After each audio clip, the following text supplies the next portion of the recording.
അഭിമാനകരമായ ഒരു മുഹൂർത്തത്തിലാണ് നമ്മളെല്ലാവരും ഇവിടെ ഒരുമിച്ചിരിക്കുന്നത്. പ്രിയപ്പെട്ട നവാസ് സംസാരിക്കുമ്പോൾ ഗ്രഹാതുരത്വത്തെക്കുറിച്ച് അദ്ദേഹം ഇവിടെ സംസാരിച്ചപ്പോൾ എൻ്റെ തൊട്ടടുത്തിരുന്നത് ഫൈസൽ ബാബുവാണ്.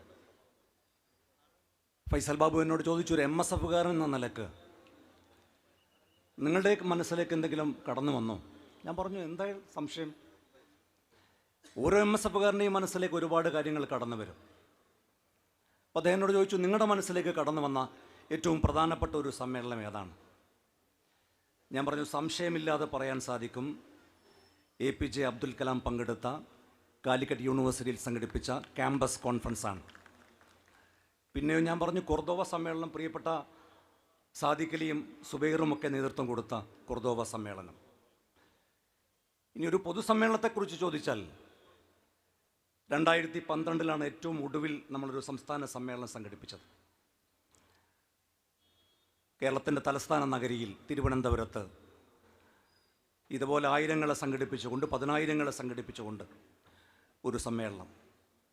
ഇപ്പോഴിതാ പ്രിയപ്പെട്ട നവാസും നജാഫും ടീം MSFിൻ്റെ സമ്മേളന ചരിത്രത്തിൽ ഒരു നാഴികക്കല്ല് കൂടി തീർത്തിരിക്കുകയാണ്.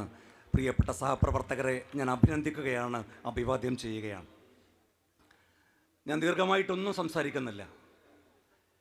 MSFകാരിരിക്കുന്ന വേദിയിൽ,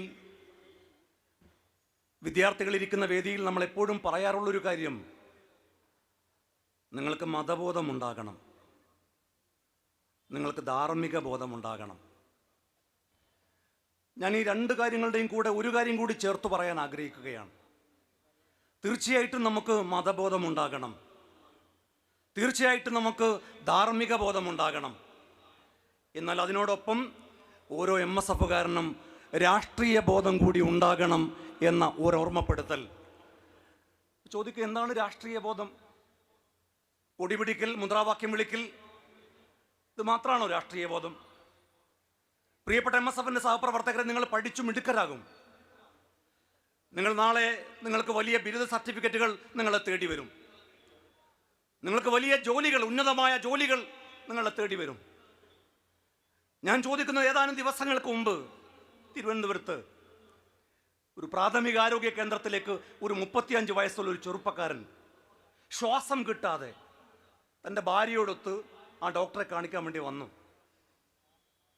അർദ്ധരാത്രിയിൽ ആ രോഗിയെ ഒന്ന് പരിശോധിക്കാൻ പോലും തയ്യാറാകാതെ ആ മനുഷ്യൻ പിടഞ്ഞു വീണ് മരിച്ചുപോയി എന്ന് ആ ചെറുപ്പക്കാരൻ്റെ ഭാര്യ ലോകത്തോട് വിളിച്ചു പറഞ്ഞു. ഞാൻ ചോദിക്കുന്നത്, എത്ര വലിയ MBBS നേടിയിട്ടും, എത്ര വലിയ ഉന്നതമായ അധികാര സ്ഥാനങ്ങളിൽ ഇരുന്നിട്ടും വേദനിക്കുന്നവൻ്റെ വേദന മനസ്സിലാക്കാൻ കഴിയുന്നില്ല എങ്കിൽ പിന്നെ എന്തു കാര്യം? എന്താണ് രാഷ്ട്രീയ പ്രവർത്തനം എന്ന് ചോദിച്ചാൽ, വേദനിക്കുന്നവൻ്റെ വേദന മനസ്സിലാക്കാൻ കഴിയുന്നതാണ് രാഷ്ട്രീയ പ്രവർത്തനമെന്ന് MSFകാരന് പറയാൻ സാധിക്കും. ഒരു 9 വയസ്സുള്ള പാലക്കാട്ട് ഒരു കുഞ്ഞ് ഒരു ഡോക്ടറുടെ ചികിത്സാ പിഴവ് കൊണ്ട് വലതുകൈ മുറിച്ചു മാറ്റി. ആ വലതുകൈ മുറിച്ചു മാറ്റിയപ്പോൾ അധികാരികളുടെ മുമ്പിൽ ആ കുഞ്ഞിൻ്റെ അമ്മ കരഞ്ഞു. നമ്മുടെ നാട്ടിലെ അധികാരികൾ ആരും ആ കുഞ്ഞിനെ കണ്ടില്ല. ആ കുഞ്ഞിനൊരു കൃത്രിമ കൈ വെച്ച് കൊടുക്കാൻ വേണ്ടി അവസാനം രംഗത്ത് വന്നത് കേരളത്തിൻ്റെ പ്രതിപക്ഷ നേതാവ് VD സതീശനാണ്.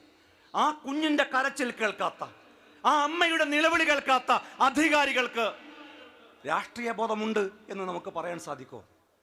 നല്ല രാഷ്ട്രീയ ബോധമുള്ളവരായി നമ്മൾ വളരണം. അതുമാത്രമാണോ രാഷ്ട്രീയ പ്രവർത്തനം? ചരിത്രം പഠിക്കുന്നത് പോലും രാഷ്ട്രീയ പ്രവർത്തനമാണ്. ഇന്നലെ ഗാന്ധിജി കൊല്ലപ്പെട്ടതിൻ്റെ ഓർമ്മ ദിനമായിരുന്നു. ഗാന്ധിജിയെക്കുറിച്ച് ഓർക്കുമ്പോൾ നാഥുറാം വിനായക് ഗോഡ്സെയുടെ പേര് പറയാൻ മടിക്കുന്ന ഒരു കാലത്താണ് നമ്മൾ ജീവിക്കുന്നത്. സവർക്കറുടെ പേര് പറയാൻ മടിക്കുന്ന ഒരു കാലത്താണ് നമ്മൾ ജീവിക്കുന്നത്.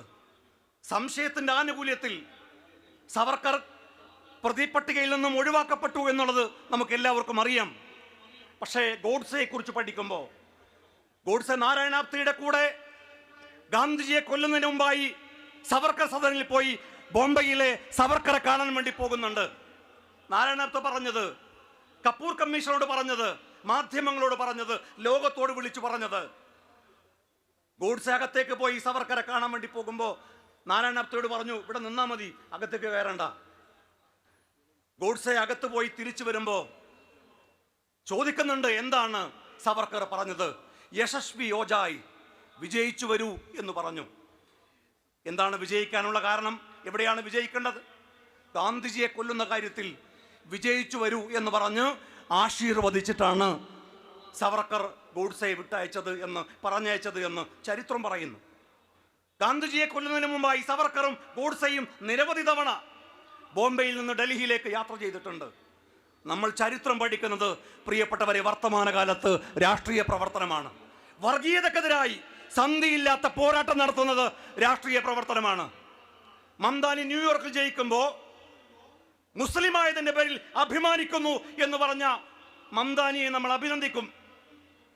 ഒരു കുടിയേറ്റക്കാരനാണ് എന്നതിൻ്റെ പേരിൽ അഭിമാനിക്കുന്നു എന്ന് പറയുന്ന മംദാനിക്ക് ഇവിടെ പലരും ജയ് വിളിക്കും. എന്നാൽ കാസർകോട്ടെയും മുനിസിപ്പാലിറ്റിയിലെയും ജയിച്ചവരുടെ പേര് നോക്കിയാൽ ആ നാട്ടിൽ വർഗീയതയുണ്ടോ എന്നറിയാൻ സാധിക്കുമെന്ന് ആരെങ്കിലും പറഞ്ഞാൽ, ഈ വൈരുദ്ധ്യത്തെ തുറന്നു കാണിക്കാൻ, ഈ രാഷ്ട്രീയ കാപട്യത്തെ തുറന്നു കാണിക്കാൻ, ഈ നാട്ടിൽ വർഗീയതയുടെ വിഷവിത്തുക്കൾ മുളപ്പിക്കാൻ ആരു ശ്രമിച്ചാലും അനുവദിക്കില്ല എന്ന് പ്രഖ്യാപിക്കാൻ MSFന്റെ സഹപ്രവർത്തകർ മുൻപന്തിയിൽ ഉണ്ടാകണമെന്ന് മാത്രം സൂചിപ്പിച്ചുകൊണ്ട് ഈ സമ്മേളനത്തിന് ഒരിക്കൽ കൂടി 1000 അഭിവാദ്യങ്ങൾ നേർന്നുകൊണ്ട് ഞാൻ എൻ്റെ ചെറിയ വാക്കുകൾ അവസാനിപ്പിക്കുന്നു. MSF MSF MSF സിന്ദാബാദ്, MSF സിന്ദാബാദ്, MSF സിന്ദാബാദ്.